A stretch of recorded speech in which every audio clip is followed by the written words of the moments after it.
Hello friends, welcome to our YouTube channel TMP the mathematical poet. आज से हम GS की सीरीज भी स्टार्ट कर रहे हैं और इसमें UPSSC के प्रीवियस ईयर क्वेश्चंस को शामिल किया गया है, जो आयोग की विभिन्न परीक्षाओं में कई बार पूछा गया है और आगामी परीक्षाओं में भी अति संभावित है।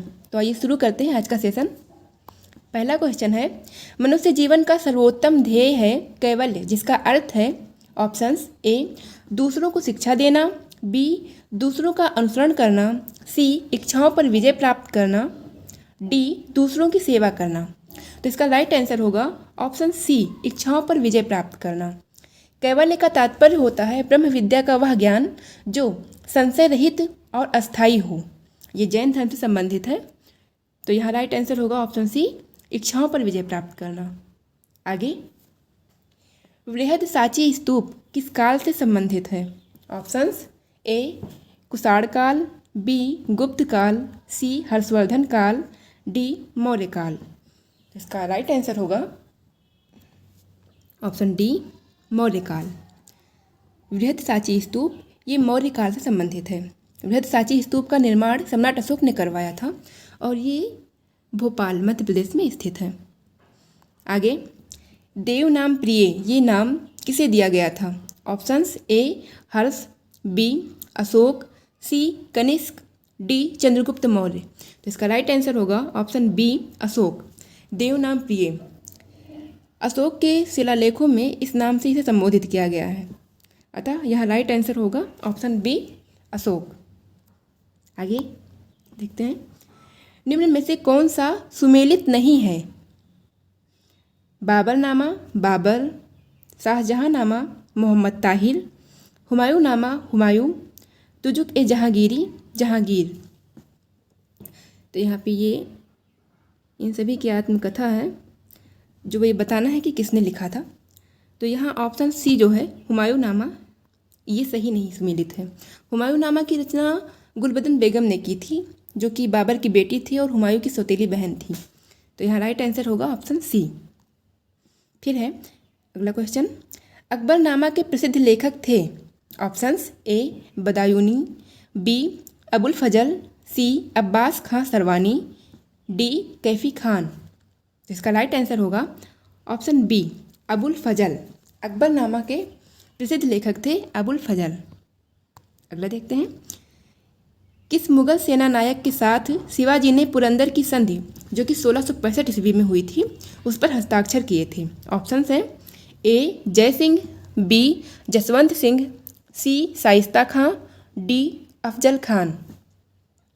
इसका राइट आंसर होगा ऑप्शन ए, जय सिंह। जय सिंह और शिवाजी के बीच पुरंदर की संधि हुई थी। अगला देखते हैं, निम्नलिखित में से कौन एक अधिकारी शिवाजी के नागरिक प्रशासन में अष्टप्रधान के अंतर्गत नहीं था? Options A Peshwa, B Majumdar, C Sumant, D kotwal. तो यहाँ राइट आंसर होगा ऑप्शन डी, कोतवाल। कोतवाल जो थे ये अष्टप्रधान के अंतर्गत नहीं आते थे। जैसे शिवाजी ने अपनी प्रशासनिक योजना के तहत अष्टप्रधान का गठन किया था, जिसमें विभिन्न पद थे।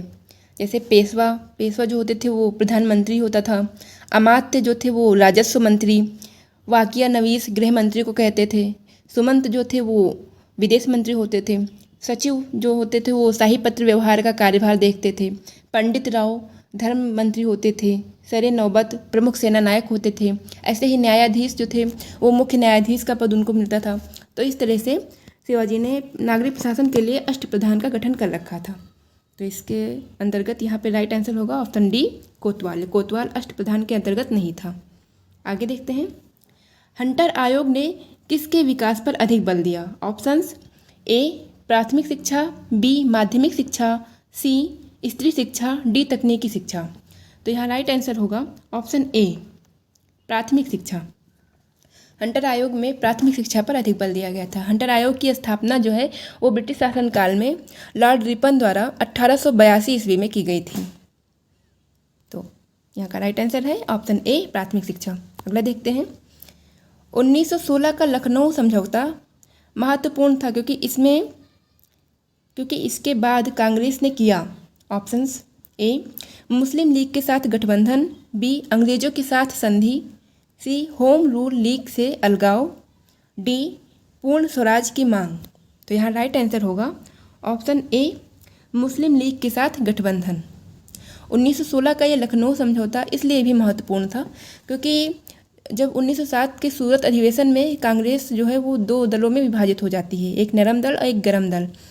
उसके बाद में जब ये 1916 का लखनऊ समझौता होता है तो इसमें ये दोनों दल पुनः एक हो जाते हैं। उसके बाद ये मुस्लिम लीग के साथ कांग्रेस गठबंधन करती है। तो यहाँ राइट आंसर होगा ऑप्शन ए मुस्लिम लीग के साथ गठबंधन। अगला क्वेश्चन है, महाराष्ट्र में 1900 ईस्वी में विनायक दामोदर सावरकर द्वारा स्थापित गुप्त समाज को कहा जाता था। ऑप्शंस ए अनुशीलन समिति, बी मित्र मेला, सी डेक्कन शिक्षा समाज, डी सत्य शोधक समाज। तो इसका राइट आंसर होगा ऑप्शन बी मित्र मेला। महाराष्ट्र में जो 1900 ईस्वी में विनायक दामोदर सावरकर द्वारा स्थापित गुप्त समाज था उसे मित्र मेला कहा जाता था। यही आगे चलकर 1904 में एक गुप्त सभा अभिनव भारत के रूप में परिवर्तित हो जाती है। तो यहाँ राइट आंसर होगा ऑप्शन बी मित्र मेला। आगे देखते हैं, अफ्रीका का सींग में किसे सम्मिलित नहीं किया गया है। ये हॉर्न ऑफ अफ्रीका, इसमें जो देश सम्मिलित हैं उनके बारे में पूछा गया है। यहाँ ऑप्शन से इथोपिया, इरीट्रिया, सोमालिया, सूडान। तो यहाँ 4 देश जो शामिल हैं इथोपिया, इरीट्रिया, सोमालिया और जिबूती। सूडान नहीं शामिल है। तो यहाँ राइट आंसर होगा ऑप्शन डी सूडान। सूडान को सम्मिलित नहीं किया गया है हॉर्न ऑफ अफ्रीका में। आगे देखते हैं, क्वेश्चन नंबर 12 है, भारत का रूर किस नदी बेसिन को कहा जाता है।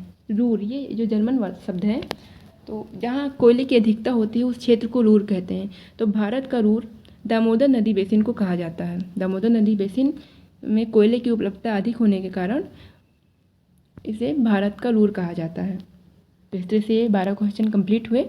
मिलते हैं नेक्स्ट वीडियो में। Thank you.